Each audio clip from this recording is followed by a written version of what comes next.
അപ്പോൾ കുറേ നാളായി നമ്മളിപ്പോൾ വീഡിയോസും കാര്യങ്ങളും എല്ലാം ചെയ്തിട്ട് എനിക്കറിയാം.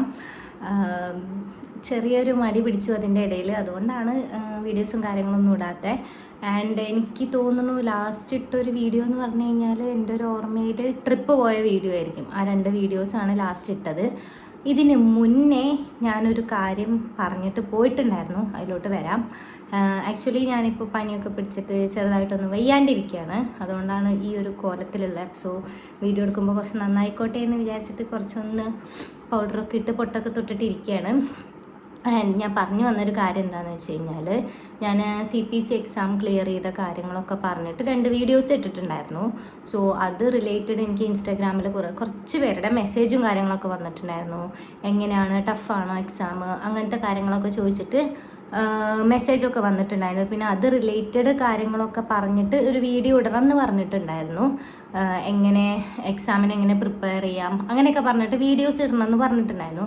പക്ഷെ അതും ഈ പറഞ്ഞ പോലെ തന്നെ എനിക്ക് കുറച്ച് മടിയായ കാരണം ഞാനത് ചെയ്തില്ല. പകരം ഞാൻ അവർക്ക് റിപ്ലൈ കൊടുത്തായിരുന്നു, ഞാൻ എന്തൊക്കെ കാര്യങ്ങളാണ് ചെയ്തേ, എങ്ങനെയൊക്കെയാണ് എക്സാമിന് പ്രിപ്പയർ ചെയ്തതെന്ന് പറഞ്ഞിട്ട് അവരുടെ മെസ്സേജിനൊക്കെ ഞാൻ റിപ്ലൈ കൊടുത്തിട്ടുണ്ടായിരുന്നു. പക്ഷെ അതൊരു വീഡിയോ ഇട്ട് ചെയ്യാൻ എനിക്ക് ആ സമയത്ത് എന്തൊക്കെയോ തിരക്കും കാര്യങ്ങളൊക്കെ ആയിട്ട് പിന്നെ എൻ്റെ കുറച്ച് മടിയും കാരണം ഞാനത് ചെയ്തില്ല. സോ CPC എക്സാം ക്ലിയർ ചെയ്ത വരെയാണ് ഞാൻ പറഞ്ഞ് നിർത്തിയിട്ടുണ്ടായിരുന്നത്. പക്ഷെ അത് കഴിഞ്ഞിട്ട് എനിക്ക് 1-2 മെസ്സേജൊക്കെ വന്നിട്ടുണ്ടായിരുന്നു. എക്സാം കഴിഞ്ഞിട്ട് ജോലി കിട്ടിയോ, ജോലി കിട്ടാൻ ബുദ്ധിമുട്ടാണോ, നമ്മൾ എക്സാം ക്ലിയർ ചെയ്താൽ കിട്ടുമോ എന്നൊക്കെ ചോദിച്ചിട്ട് ഒരുപാട് മെസ്സേജസ് വന്നിട്ടുണ്ടായിരുന്നു. സോ എൻ്റെ ഒരു പേഴ്സണൽ ഒപ്പീനിയനാണ് ഞാൻ നിങ്ങളോട് ഷെയർ ചെയ്യാൻ പോകുന്നത്. ഇത് വേറെ ആൾക്കാരായിട്ടൊന്നും നിങ്ങൾ റിലേറ്റ് ചെയ്യേണ്ട കാര്യമില്ല. എൻ്റെ പേഴ്സണലായിട്ടുള്ള കാര്യങ്ങളാണ് കേട്ടോ ഞാനിവിടെ ഷെയർ ചെയ്യാൻ പോകുന്നത്. ഫസ്റ്റ് ഞാൻ CPC എക്സാം ക്ലിയർ ചെയ്യുന്നത് ഓഗസ്റ്റിലായിരുന്നു. ഓഗസ്റ്റ് 29-നായിരുന്നു എൻ്റെ എക്സാം. അത് കഴിഞ്ഞിട്ട് പിന്നെ ഓണം കാര്യങ്ങളെല്ലാം തിരക്കായി. ഇതിൻ്റെ ഇടയിൽ ഞാൻ പഠിച്ചത് ആരോൺ ഇൻസ്റ്റിറ്റ്യൂട്ടിലാണ് ഞാൻ പഠിച്ചത്. സോ അവരുടെ ഗ്രൂപ്പിൽ തന്നെ നമുക്ക് പ്ലേസ്മെൻറ്റിൻ്റെ കുറേ നോട്ടിഫിക്കേഷൻസും കാര്യങ്ങളൊക്കെ വരും. സോ അതിൽ വരുന്ന കാര്യത്തിലെല്ലാം ഞാൻ അപ്ലിക്കേഷൻസ് ഓൾറെഡി അയച്ച് ഇടുമായിരുന്നു. അതല്ലാണ്ട് തന്നെ ലിങ്ക്ഡിനിലും ഇൻഡീഡിലും ഒക്കെ കയറിയിട്ട് ഞാൻ അപ്ലിക്കേഷൻസ് കൊടുക്കുമായിരുന്നു. സോ പിന്നെ ഓണം അതിൻ്റെ തിരക്കും കാര്യങ്ങളൊക്കെ ആയിട്ട് കുറച്ച് തിരക്കായിപ്പോയി. പ്രത്യേകിച്ച് ഒന്നും ചെയ്യാനൊന്നും പറ്റിയിരുന്നില്ല, കുറച്ച് ഓട്ടം കാര്യങ്ങളൊക്കെ ആയിരുന്നു.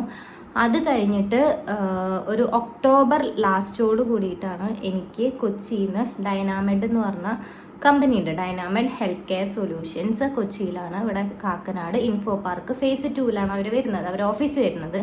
സോ അവിടുന്ന് എനിക്ക് ഇൻ്റർവ്യൂ കോൾ വന്നു. കറക്റ്റ് പറഞ്ഞു കഴിഞ്ഞാൽ ഒക്ടോബർ 27 വിളിച്ചിട്ട് എൻ്റെ അടുത്ത് 28 ഇൻ്റർവ്യൂ അറ്റൻഡ് ചെയ്യാൻ പറഞ്ഞിട്ടുണ്ടായിരുന്നു. സോ ഞാൻ 28 പോയിട്ട് ഇൻ്റർവ്യൂ അറ്റൻഡ് ചെയ്തു. ഒരു 1 ഡേ കഴിഞ്ഞിട്ട് അവരുടെ കൺഫർമേഷൻ വന്നു, സെലക്ട് ആയി എന്ന് പറഞ്ഞിട്ട് കൺഫർമേഷൻ വന്നു. എനിക്ക് കിട്ടിയ പോസ്റ്റ് എന്ന് പറഞ്ഞു കഴിഞ്ഞാൽ ഓതറൈസേഷൻ എക്സിക്യൂട്ടീവായിട്ടാണ് എനിക്ക് പോസ്റ്റ് ഉണ്ടായിരുന്നത്.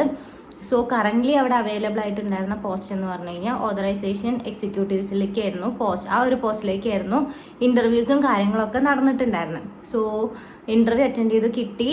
ആൻഡ് അവരെൻ്റെ അടുത്ത് ജോയിനിങ് ഡേറ്റ് പറഞ്ഞിട്ടുണ്ടായിരുന്നത് November 12 ആയിരുന്നു. അങ്ങനെ ഞാൻ November 12 പോയിട്ട് ഡൈനാമേറ്റിൽ പോയിട്ട് ജോയിൻ ചെയ്തു. സ്റ്റിൽ ഇപ്പോൾ ഒരു 2 മാസമായി ഞാനവിടെ വർക്ക് ചെയ്യാൻ തുടങ്ങിയിട്ട്. എന്താ പറയുക, ഇൻഷാല്ലാ അങ്ങനെ വേണമെങ്കിൽ പറയാം. എന്താ പറയുക, വലിയ കുഴപ്പമൊന്നുമില്ല, നല്ല രീതിയിൽ പോകുന്നുണ്ട്. പിന്നെ എന്താ ജോലി കിട്ടിയിട്ട് ഇത്രയും ഡിലേ എടുത്ത് വീഡിയോ ഇടാനെന്ന് ചോദിച്ചു കഴിഞ്ഞാൽ, ഇങ്ങോട്ടേക്ക് ഷിഫ്റ്റ് ചെയ്യലും കാര്യങ്ങളും, പിന്നെ ഫസ്റ്റ് ഒരു കോർപ്പറേറ്റ് ഓഫീസിലൊക്കെ നമ്മുടെ ഫസ്റ്റ് ജോബല്ലേ, പക്ഷെ അതിൻ്റെ ഒരു ടെൻഷനും കാര്യങ്ങളൊക്കെ ഉണ്ടായിരുന്നു. പിന്നെ ഇവിടേക്ക് ഒന്ന് സെറ്റായിട്ട് വരണ്ടേ, അതൊക്കെ ആയതിനു ശേഷം വീഡിയോ ഇടാമെന്ന് വിചാരിച്ചു. അങ്ങനെയാണ് ഇപ്പോൾ ഈ വീഡിയോ ഇടുന്നത്. സോ കറൻ്റ്ലി ഞാനിപ്പോൾ വർക്ക് ചെയ്യുന്നത് ഡൈനാമെഡ് ഹെൽത്ത് കെയർ സൊല്യൂഷൻസിലാണ്. ഇവിടെ info park, Kakkanad info park phase 2 Jyothirmaya ബിൽഡിങ്ങിലാണ് ഇപ്പോൾ കറൻ്റ്ലി വർക്ക് ചെയ്തുകൊണ്ടിരിക്കുന്നത്. വലിയ കുഴപ്പമൊന്നുമില്ല, 2 മാസമായി നല്ല രീതിയിൽ പോകുന്നുണ്ട്. സോ ഫസ്റ്റ് നമുക്ക് ട്രെയിനിങ്ങിൻ്റെ സമയത്തെല്ലാം ജനറൽ ഷിഫ്റ്റ് ആയിരുന്നു, മോർണിംഗ് ആയിരുന്നു. ഇപ്പോൾ ഞാൻ വർക്ക് ചെയ്യുന്നത് നൈറ്റ് ഷിഫ്റ്റാണ്. നൈറ്റ് ഷിഫ്റ്റ് എന്ന് പറഞ്ഞു കഴിഞ്ഞാൽ അത്ര വലിയ ബുദ്ധിമുട്ടൊന്നുമില്ല കേട്ടോ. 3 to 12 ആണ് ഞങ്ങളുടെ ഷിഫ്റ്റ് വരുന്നത്. അതാണ് ഏറ്റവും ലാസ്റ്റ് ഷിഫ്റ്റ് അവിടുത്തെ. സോ അതിനൊന്നും ഒരു ബുദ്ധിമുട്ടില്ല. 3 to 12 ആ ഷിഫ്റ്റിലാണ് ഇപ്പോൾ കറൻ്റ്ലി ഞാൻ വർക്ക് ചെയ്തുകൊണ്ടിരിക്കുന്നത്. ആൻഡ് പിന്നെ ഞങ്ങൾക്ക് അവിടെ ഫോണും കാര്യങ്ങളൊന്നും അലൗഡ് അല്ല. കമ്പനിയുടെ അകത്ത് നമുക്ക് ഫോണും കാര്യങ്ങളൊന്നും യൂസ് ചെയ്യാൻ പറ്റില്ല. അതുകൊണ്ട് നമുക്ക് കമ്പനീൻ്റെ ഫോട്ടോസോ വീഡിയോസോ കാര്യങ്ങളോ ഒന്നും നമുക്ക് ഇതിൽ ചേർക്കാൻ പറ്റില്ല. കാരണം ഞങ്ങൾക്ക് അകത്ത് അത് അവരുടെ കുറച്ച് പ്രൈവസി ഇഷ്യൂസ് എല്ലാം ഉള്ളതുകൊണ്ട് തന്നെ നമുക്ക് ഫോണും കാര്യങ്ങളൊന്നും അലൗഡ് അല്ല. ആൻഡ് ഡൈനാമെഡ് എന്ന് പറഞ്ഞു കഴിഞ്ഞാൽ ഒരു UAE ബേസ്ഡ് കമ്പനിയാണ് വരുന്നത്. പിന്നെ ഇതിനെക്കുറിച്ചിട്ട് കൂടുതൽ എന്താ പറയുക, കൂടുതൽ അങ്ങനെയൊന്നും പറയാനൊന്നുമില്ല.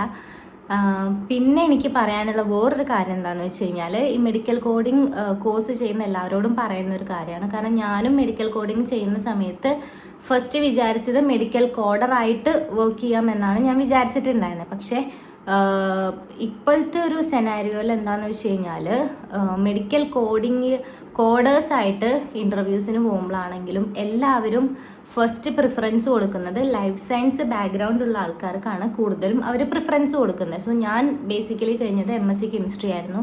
സോ ഒരു ഫിസിക്കൽ സയൻസ് ബാക്ക്ഗ്രൗണ്ടാണ് എനിക്ക് വരുന്നത്, ലൈഫ് സയൻസ് അല്ല. സോ മെഡിക്കൽ കോഡർ എന്നുള്ളൊരു പൊസിഷനിലോട്ട് ഇങ്ങനത്തെ ആൾക്കാർക്ക് ഓപ്പർച്യൂണിറ്റീസ് കുറവാണ്. പക്ഷേ ഇത് നമ്മൾ പഠിക്കുന്ന സമയത്ത് നമ്മൾക്ക് പലപ്പോഴും ഇതറിയണ്ടാവില്ല. ഞാനും ഈ ജോബ് സെർച്ചിങ്ങിൻ്റെ ഭാഗമായിട്ടാണ് ഈ കാര്യങ്ങളൊക്കെ എനിക്ക് മനസ്സിലായത്. സോ ഇവിടെ ആണെങ്കിൽ പോലും ഇൻ്റർവ്യൂസിൽ കോഡിങ്ങിലോട്ട് ഇവർ പ്രിഫറൻസ് കൊടുക്കുന്നത് ലൈഫ് സയൻസ് ബാക്ക്ഗ്രൗണ്ട് വരുന്ന ആൾക്കാരാണ്. ഇതിൽ കുറച്ച് നാൾ മുന്നേ വരെ ലൈഫ് സയൻസ് അത്ര മാൻഡറ്ററി ആയിരുന്നില്ല, കാരണം ഈ കോഡിംഗ് കോഴ്സ് ചെയ്യുന്ന ആൾക്കാർ വളരെ കുറവായിരുന്നു. പക്ഷെ ഇപ്പോൾ ഒരുപാട് ആൾക്കാർ ഈ കോഴ്സ് എടുക്കുന്നതുകൊണ്ട് തന്നെ ലൈഫ് സയൻസ് ഇപ്പോൾ ഓരോ കമ്പനീസിലും കമ്പൽസറി ആക്കി വരുന്നുണ്ട്. സോ മെഡിക്കൽ കോഡിംഗ് കോഴ്സ് എടുക്കുന്ന കുട്ടികളാണെങ്കിലും പഠിച്ചുകൊണ്ട് കഴിഞ്ഞ് കഴിഞ്ഞാൽ ഞാൻ മെഡിക്കൽ കോഡിങ് മാത്രമേ അല്ലെങ്കിൽ കോഡർ എന്നുള്ളൊരു ജോബ് മാത്രമേ ചെയ്യുള്ളൂ എന്ന് വാശി പിടിക്കേണ്ട. ഈ കോഴ്സ് കഴിഞ്ഞ് കഴിഞ്ഞാൽ നമുക്ക് ഇതല്ലാണ്ട് തന്നെ ഒരുപാട് ഓപ്പർച്യൂണിറ്റീസ് വേറെ വരുന്നുണ്ട്. കാരണം ഇപ്പം ഞാൻ ചെയ്യുന്ന ഓതറൈസേഷൻ പോസ്റ്റിലോട്ടാണെങ്കിലും revision, OP revision, IP revision എന്നൊക്കെ പറഞ്ഞ് ഒരുപാട് റിവിഷൻ പോസ്റ്റുകൾ വരുന്നുണ്ട്. അതിലോട്ടാണെങ്കിലും ഒരുപാട് ആൾക്കാർക്ക് ഓപ്പർച്യൂണിറ്റീസും കാര്യങ്ങളും എല്ലാം വരുന്നുണ്ട്.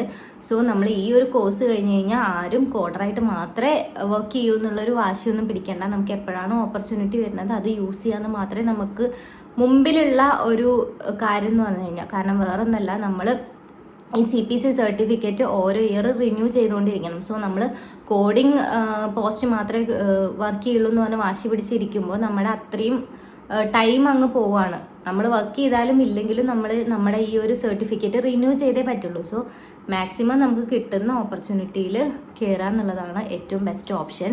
സോ കോഡിങ് ചെയ്യുന്ന കുട്ടികളോടാണ് ഒന്നും കൂടെ പറയുന്നത്, ഒരിക്കലും നമുക്ക് കോഡറായിട്ട് മാത്രമല്ല വർക്ക് ചെയ്യാൻ പറ്റുക, ഓതറൈസേഷനിലാണെങ്കിലും റിവിഷൻ പോസ്റ്റിലാണെങ്കിലും ഒക്കെ നമുക്ക് വർക്ക് ചെയ്യാം. പിന്നെ കോഡേഴ്സ് അവർ കൂടുതൽ പ്രിഫറൻസ് കൊടുക്കുക ലൈഫ് സയൻസ് കഴിഞ്ഞ ആൾക്കാർ തന്നെയാണ്.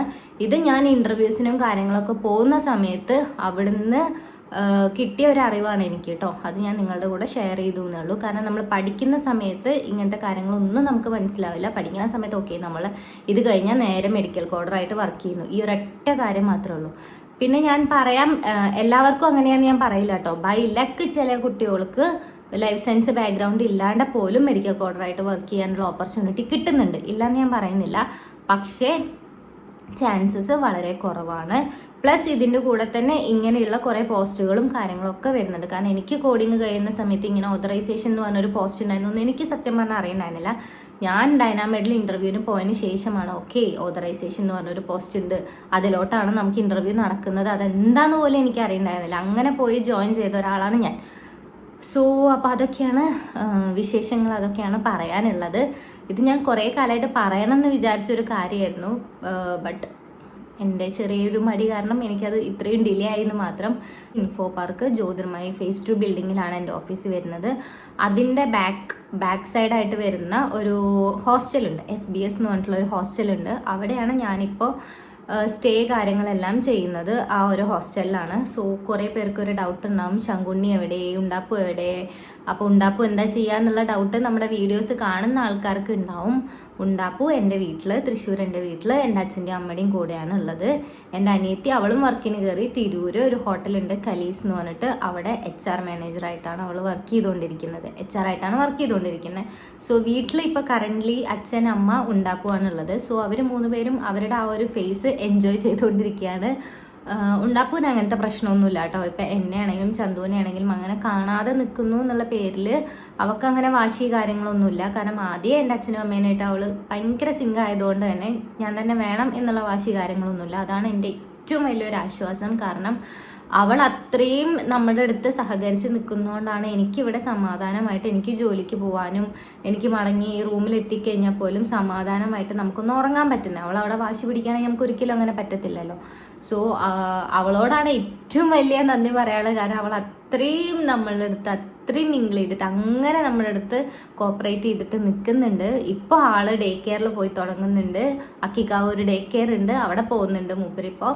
സോ അച്ഛൻ അമ്മ ഉണ്ടാപ്പോയി കേട്ട് അവരുടെ ആ ഒരു ഫേസ് അവിടെ അടിച്ചു പൊളിച്ച് വീട്ടിൽ ആഘോഷിച്ചുകൊണ്ടിരിക്കുന്നുണ്ട്.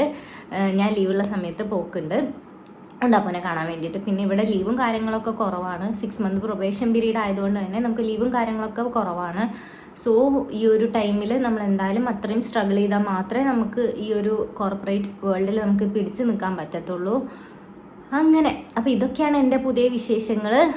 ഇനി നിങ്ങൾക്ക് ഇതുമായി റിലേറ്റ് ചെയ്ത് എന്തെങ്കിലും ക്വസ്റ്റ്യൻസോ കാര്യങ്ങളോ ഉണ്ടെങ്കിൽ എനിക്ക് മെസ്സേജ് അയച്ചാൽ മതി. ഞാൻ എന്തായാലും റിപ്ലൈ തരും. എൻ്റെ ഇൻസ്റ്റഗ്രാമിൻ്റെ ഐഡിയും കാര്യങ്ങളൊക്കെ ഞാൻ അടിയിൽ മെൻഷൻ ചെയ്ത് കൊടുത്തേക്കാം. ഞാൻ എൻ്റെ മുന്നത്തെ വീഡിയോസിലും മെൻഷൻ ചെയ്ത് കൊടുത്തിട്ടുണ്ടായിരുന്നു.